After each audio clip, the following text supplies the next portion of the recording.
Ayan, hello po mga ka-Team EDC. So, nakailang holding hands nga ba silang dalawa sa part 21? So, or hindi po nila namamalayan na nagkadikit ang kanilang mga kamay, charot. So, hello po mga ka-Team EDC. So, seryoso na nga ba itong si Edu kay Viancy? So, si Viancy ay humingi ng assurance. So, tama ba yung title ko? Correct me if I'm wrong. So, willing naman po akong itama ninyo, 'di ba, sa mga seniors diyan, 'di ba? Ganun naman po talaga. Assurance. So, anong klaseng assurance? Ayan, hello po. Naway patuloy po nating suportahan si Kalinga Prab, Kuya Val, at ang buong team. Ika nga po ni Kalinga Prab sa kanyang live. No, kahit hindi po kayo sponsors ng EDC, viewers at commentators po kayo, supporters, kailangan daw po nila kayo, and especially ang hindi pag-skip ng kanilang ads ay napakalaking tulong na daw ho iyon. Yes naman po, totoo yan. Huwag po kayong mag-skip ng ads ng Team EDC, ma-Jomcar man, ma-Cedros man, ma-Dandet man, supportahan po natin ang bawat isa, basta uploaded ni Kalinga Prab at ni Kuya Val at ni Edu at ng buong Scouter. So, masasabi ko talagang seryoso na po talaga itong si Edu, naway hindi lang po sa on-cam, off-cam, etc. kung ano bang tawag doon. Kasi ramdam mo sa mga sinasabi niya or sadyang kinikilig lang po talaga ako habang pinapanood ko. So, alam niyo, tayong mga babae, mararamdaman po natin kung seryoso po yung isang lalaki. Kita naman po natin sa kilos at galaw po ni Eds.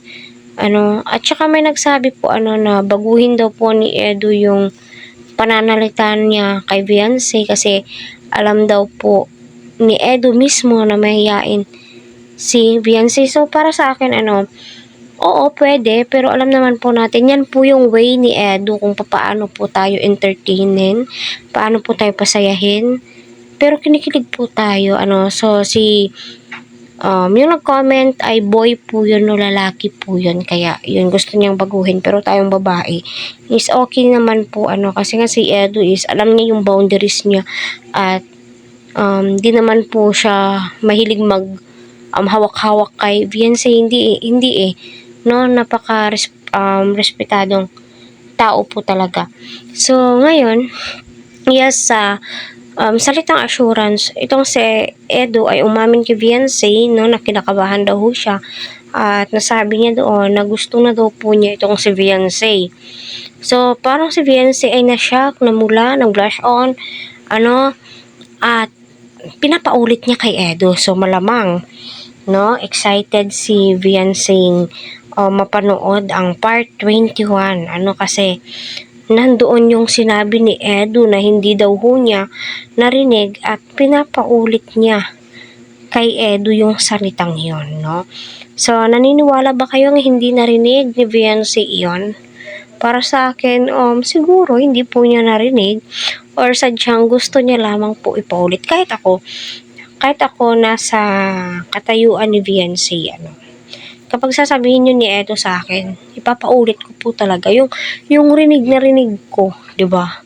Para ma-feel mo talagang ay, totoo pala. Charot, 'di ba?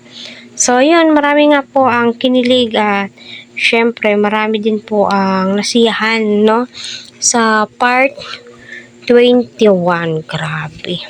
Yung promise nga po ni Kalinga Prab ay tinupad po niya, at pasok naman po sa ating panlasa ang part 21. Kaya patuloy po nating marathon po ito kasi kailangan ho ni Viancy ang ating suporta, ang Team EDC.